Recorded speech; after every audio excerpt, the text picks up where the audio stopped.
Good morning, humans. So I made it back from Maryland, and today's now Monday morning. I'm going to start working on the GX again. I just wanted to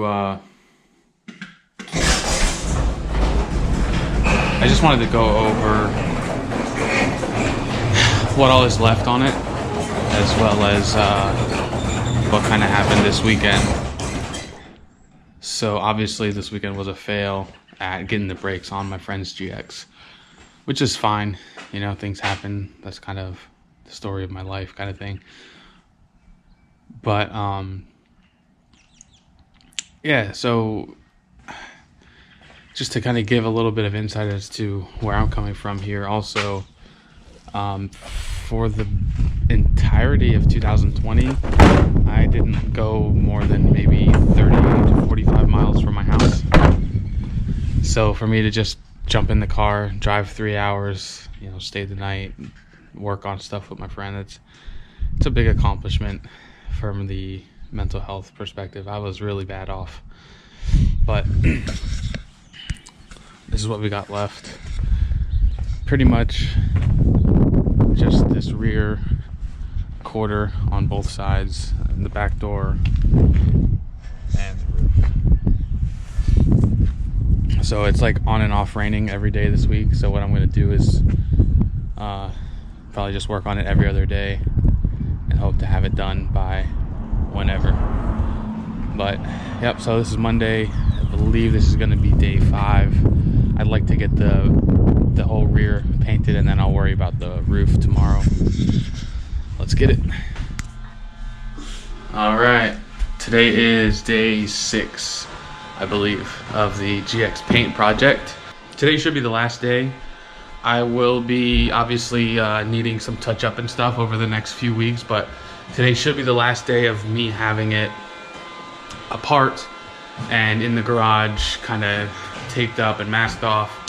So like I did say before, I do need to do another coat around the rear, which I'll show you. And then I need to do the roof. So I'm gonna be recording the whole process I do on the roof. So that way I can get criticized on YouTube, because, you know, I'm not an expert.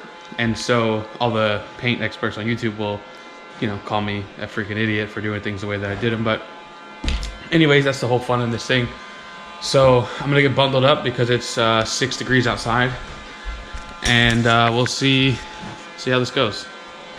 And by 6 I mean 42, but everything is done except for the roof. And I'm gonna figure out a way to mount my camera up there so that you guys can watch what I do. Probably just throw it on a time lapse. But I've got the rear section kind of sort of sanded down, ready for another coat.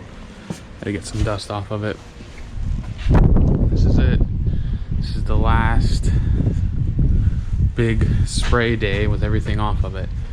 So I think, you know, like I said, it's not going to be perfect. The goal isn't perfection, but like a lot of this stuff is just the glue from the tape. Is like, for whatever reason, this tape has been super sticky. So I mean, that's just gonna have to wait till another day. I want to get the tape off of this. Again, just gonna have to wait another day. I want to get that bracket off and spray paint that. So stuff like that will have to wait until I have more time. I mean, I have time, but so my mom's coming into town and she needs my other car, so I need to get this thing able to drive for the rest of the week. So today is Wednesday, day 6, I believe. Yeah, day 6. Yep. So yesterday when I got the rear end disassembled, and I think what I'm going to do before I put all this back together is I'm going to build myself a little table here on the rear door panel. I'm finally going to put my LED tail reverse lights in that I've been wanting for 2 years, because where I live is pitch black and it will aid a little bit in backing up with no backup camera. So yeah, I'm going to do a few other little projects, and I'll go over all of that stuff as I do them. So yeah, day 6 commence. So like I said before, I don't know if I'm doing this you know, correctly, or is there a correct way to spray paint your car? I don't really know.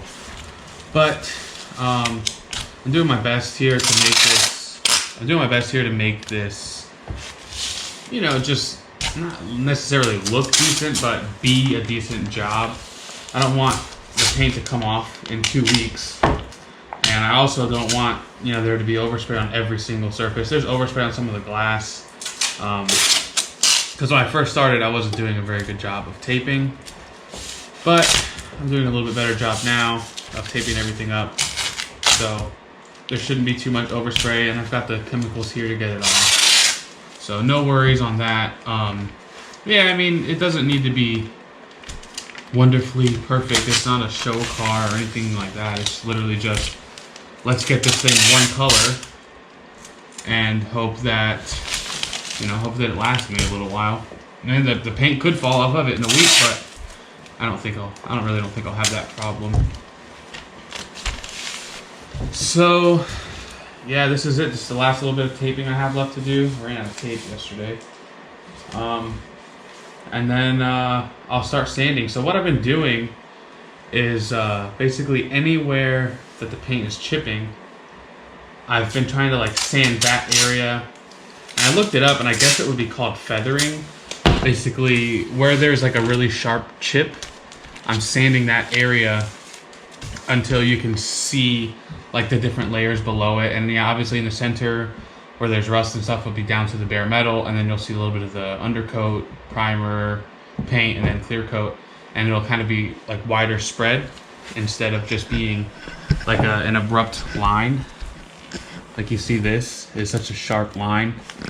The whole thing, I guess, is to make it so that it's a smoother line, even though there is going to be a transition and a difference in height. Especially on this vehicle for my goals here, that is not a huge concern of mine. So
yes, I gotta do another coat on this and do the entire one. But I'm going to wipe it down, get all the dust off, and then start spraying.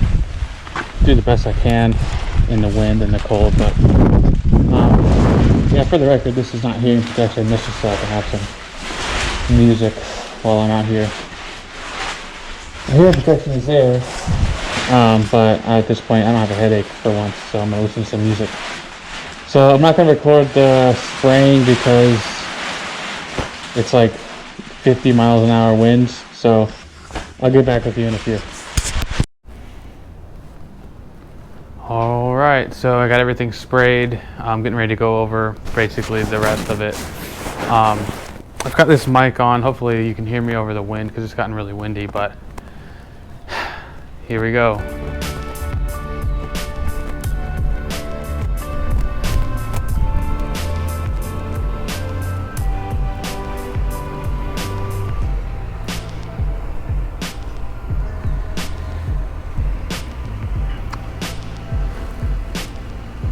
Yep, this is it. So I know a lot of people, they'll black out this stuff, but I've already done that, and I think a little bit of chrome doesn't hurt. And so you can see it's filthy, and there's a lot of glue from the tape left on it, but I'll get to that when I get to it. It's drivable.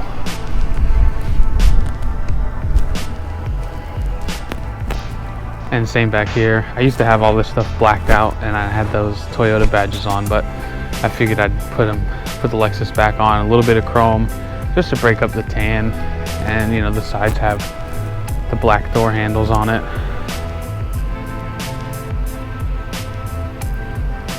So I think I'm gonna throw together like a little before after montage, but this will be your fancy, fantastic color reveal. It's nothing special, and like I said, this is just a garage paint job. And the color is ultra flat khaki by Krylon. So it's a little bit darker than I expected it to be. I expected it to be more of like a yellow tan, but it's more of a brown tan, which honestly I'm not mad about at all. Super happy with the outcome. Again, for a truck that spends more time off-road than on, I'm pretty happy about it.